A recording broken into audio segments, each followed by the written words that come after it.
Good evening, our beloved viewers. You're watching on Live RTD channel. Welcome to this English news edition. Here are the major stories.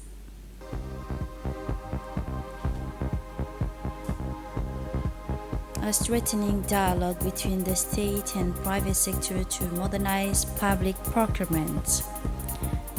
And for the international scene in Gaza for the Ramadan, restrict access to Al-Aqsa Mosque. Worshippers stand at Kalandia checkpoint.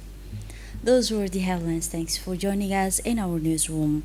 A consultative workshop with the private sector and public procurement. A consultative workshop with the private sector was held at the People's Palace, an initiative of the National Public Procurement Committee of the General Secretariat of the Government in cooperation with Djibouti Chamber of Commerce. This workshop aimed to strengthen dialogue between public authorities and economic stakeholders on public procurement issues and their impact on national economic fabric. The workshop was chaired by the Secretary General of the Government and Chairman of the National Public Procurement Committee, Al-Mis Mohamed Abdallah, and the President of Djibouti Chamber of Commerce, Mr. Yusuf Musa Tawali, in addition to the Minister of Trade and Tourism, Mohamed Warsama Diriye. The participation of these high-level figures reflect the strategic importance of the government attached to reforming and modernizing the public procurement system. The workshop included presentation of on the strategy reform of the public procurement system delivered by the head of Technical Secretariat of the National Procurement Committee. The presentation addressed the key aspect of reform, particularly the digitalization of procedures, strengthening oversight mechanism, and improving governance. The president of the Chamber of Commerce also gave a presentation on public procurement and the business opportunities it represents for local companies, emphasizing the need to improve communication with economic actors and provide them with support to enable them and to respond effectively. For his part, the representative of National Social Security Fund reviewed the impact of public procurement on social protection, noting that the regulation of contracting companies and formalization contribute to strengthening social security contribution and social security system. For his part, the Secretary General of the Government, Al-Mis Mohamed Abdallah, in his speech said that the capacity of the National Committee for Public Procurement affirmed the effort undertaken by the state to strengthen the regulatory framework for public procurement. The Secretary General of the Government explained that the ongoing reform aimed to ensure greater efficiency, fairness, and transparency in awarding contracts while ensuring the optimal use of public resources. He also added that modernizing the public procurement system is a concern for improving economic governance and the public spending, noting that these digitalization procedures and simplifying process will contribute to accelerating file processing and reducing the risk associated with the unsound practice. For his part, the Minister of Trade and Tourism, Mohamed Warsama Diriye, explained and emphasized the importance of establishing a constructive partnership between the public administration and private sector. He said that public procurement is a key driver of economic growth, given its ability to stimulate local investment, support job creation, and enhance the comprehensive and competitiveness of Djiboutian companies. The Minister of Trade and Tourism added that strengthening the partnership between the public and private sector requires developing mechanisms for continuous dialogue and consultation, improving the business climate, and simplifying administrative procedures to ensure broader participation in national companies in public procurement. In our UNESCO from 17 to 20 February 2026, the Republic of Djibouti participated in 98th session of Intergovernmental Committee for 2005 Convention on the Protection and Promotion of Diversity of Cultural Expressions held at UNESCO headquarters in Paris.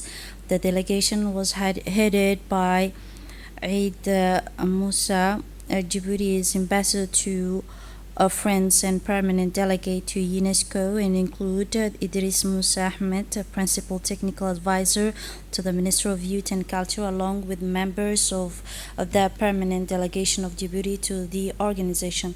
During the session, representatives of state parties actively contribute to discussion on the implementation of the convention, the strengthening of national cultural policy, and financing mechanism aimed at supporting cultural and creative industries.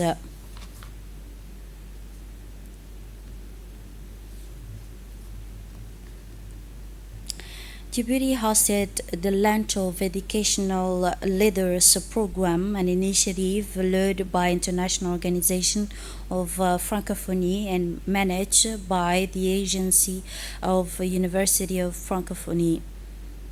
This first this first initiative brought together officials from the ministries of education of Ivory Coast, Djibouti, France, Haiti, Madagascar, Senegal, and Togo, highlighting the dynamism of intergovernmental cooperation in the Francophone world.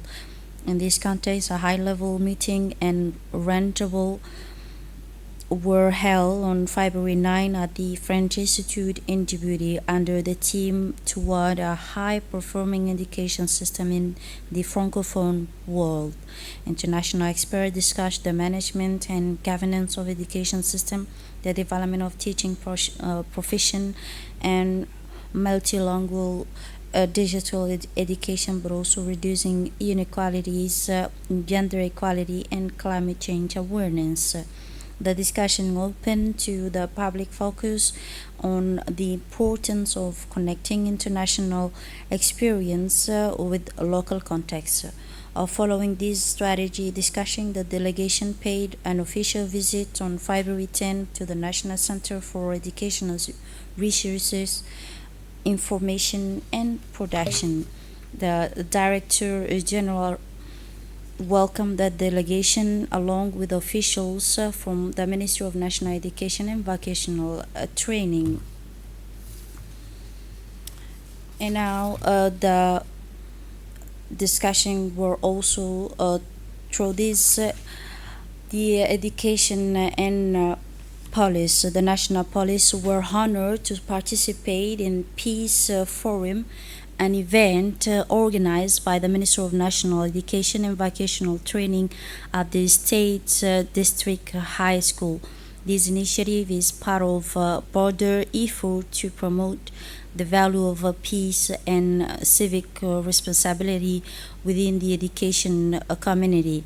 This reflective and celebratory event brought together all members of the education community and distinguished institutional partners. The forum was held with the participation of high-level officials committed to education and citizenship, including the Director General of Education, the Director of Student Affairs, and Secretary General of the National Commission for UNESCO. The forum featured a distinguished panel discussion and cultural exhibition. It also included a dialogue session with an inspiring speaker and remarkable handicraft exhibition. Through showcasing history and traditional craft, the three communities, Afar, Somali, and Arab, were focused on national unity and the richness of our shared heritage. The forum was not only an opportunity for a celebratory event, but also provide a valuable platform for rich and diverse exchange. The National Police team were also able to meet with young people, share diverse experience, and discuss essential topics related to citizenship, This meeting aimed to strengthen trust between young people and law enforcement agency while raising awareness of importance of civic values. Now, a specialized training course in therapeutic nutrition aimed at the health science students has been launched at the Higher Institute of Health Science in Djibouti.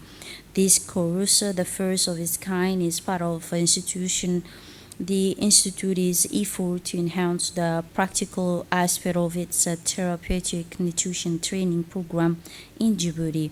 The course was held in a state of the art kitchen equipped with the latest technology and equipment, enabling students to acquire practical skill in preparing health meals suitable for various medical conditions and bringing the gap between theory and practice. This training environment helps students learn how to provide therapeutic nutrition advice scientifically and effectively based on real world they will encounter in their professional lives. These initiatives stem from the Institute's commitment to developing students' skill and equipping them to provide comprehensive healthcare, combining scientific knowledge with practical skill in the field of therapeutic nutrition. These contribute to improving community health and improving the malnutrition-related disease.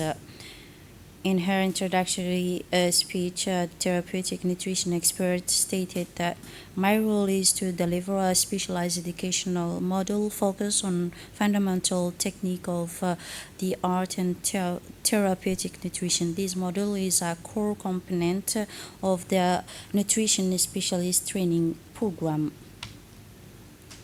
And now the impression of some participant, they highlighted the scientific importance of this unit, which integrate the medical and nutritional aspect by teaching fundamental cooking technique and therapeutic nutrition that's ensuring effective and comprehensive nutritional care for patient. Through this model, we as a student are trained to translate these effective training.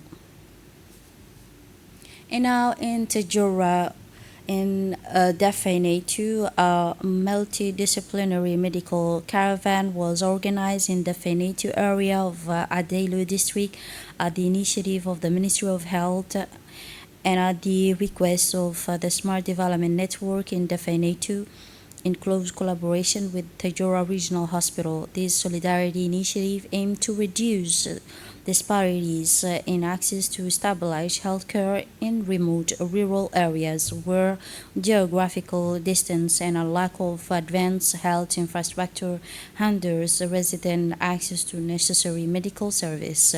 Dozens of specialist doctors from various national health institutions participated in this initiative, offering their service voluntarily to the residents of Waima and neighboring village with the aim of providing a high quality healthcare.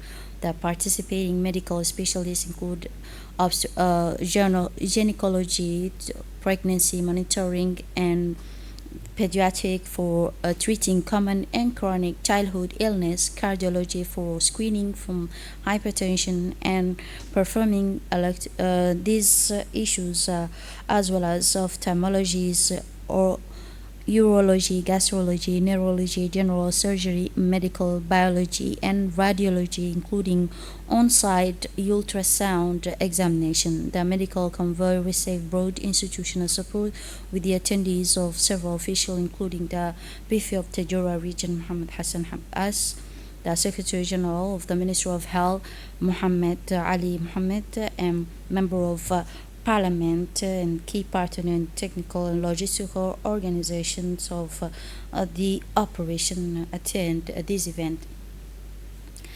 In his address, the Secretary General of the Ministry of Health, Mohammed Ali Mohammed, stated that this medical convoy is part of a similar initiative implemented in recent years in the region of Obor, Dikhil, Ali Sabih, Randa, Sagalou, with the aim of expanding access to specialized medical care and bringing healthcare service closer to the citizens in remote areas. A special tribute was paid to the volunteer doctor in recognition of their commitment, he said. For his part, the prefect of Tajura region also affirmed that this initiative came in response to the growing need of residents in this interior region who faced significant difficulties in obtaining specialized medical consultation, examination, and appropriate treatment. This medical caravan exemplified the integration of the state, civil society, healthcare professional, and local resident to promote social justice and ensure healthcare for all. Still in Tajora region, the East African Football Academy in Djibouti organized its second training camp of season to the city of Tajora as part of its program to develop young talent. The sport delegation departed at 6:30 a.m. from the Port Dog, compromising 70 trainees age between 8 to 18, along with four coaches, 10 accompanying parents, and six former Djiboutian football stars as a guest of honor. The delegation arrived in Tajura aboard with the ferry where they were saved by Medina Ali Dembiou, a Deputy General Director at the State Secretariat for Sport. Upon arrival, the young players were transported by three large trucks belonging to the National Army to their accommodation with logistical support from national authorities. In the afternoon, players from Djibouti Academy met with players from Tajura on an artificial turf pitch for football tournament. The match were played on six smaller pitch, each size according to the age group, under the supervision of the Academy's coach and management. In conclusion, the East African Football Academy in Djibouti expressed its gratitude to the State Secretariat for Sport and its staff, particularly Ms. Medina Ali Dembiou. It also expressed its appreciation for the National Army of National Gendarmerie and the Ferry and Djibouti Broadcasting Corporation. In Arta region, the Arta Regional Council officially launched the Regional Road and Sanitation Agency, a significant step toward promoting local development and improving the quality of life for region's residents. The launch took place during a ceremony held on Monday, February 16, 2026. The event was marked by handover of large-scale cleaning equipment donated by the International Organization for Migration in collaboration with the European Union delegation to Djibouti.